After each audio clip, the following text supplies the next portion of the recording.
Hi guys, and I am back again, so can y'all ignore the background music.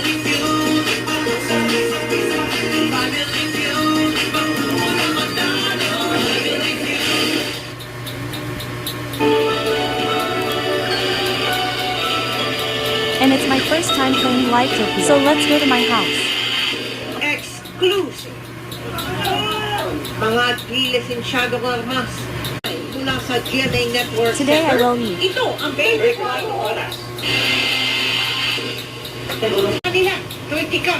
Karamihan ng mga biktima, bawang menor, tiga. Ang kabulang Ang iba-ibang armas, kabilang ang isang wala umunang lisensya. Nakatutok si John Consulta.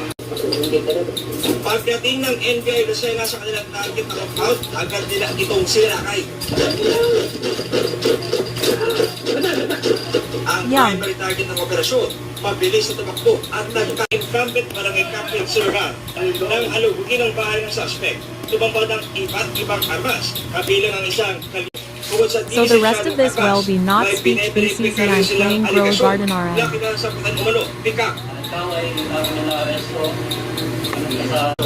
Itong nasabi ko kasi po ito ay dito ay isang government official.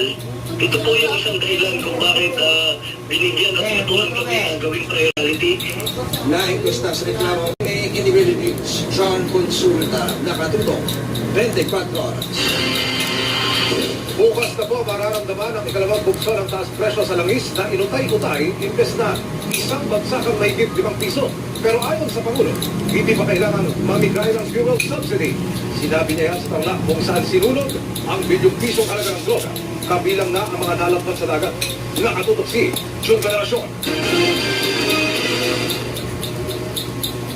Sa harap ni Pangulong Bongbong Marcos, ipinasok sa incinerator at sinulog ang 1.5 tonelada ng iligal na droga sa isang district. Kapag isa ng Israel at Iran, nakatutok si Bernadette Reyes. Kasi ito unang gusto. Ano mag-aabang ng jeep na lang? Mas pinili naman ni Mark Vincent na mag-book na lang ng motorcycle taxi. Medyo hassle sa amin kasi napakadaming tao rin kasi kanina kaya nagatubili na lang akong bumaba rito para mas mabilis yung biyahe kahit mas mahal.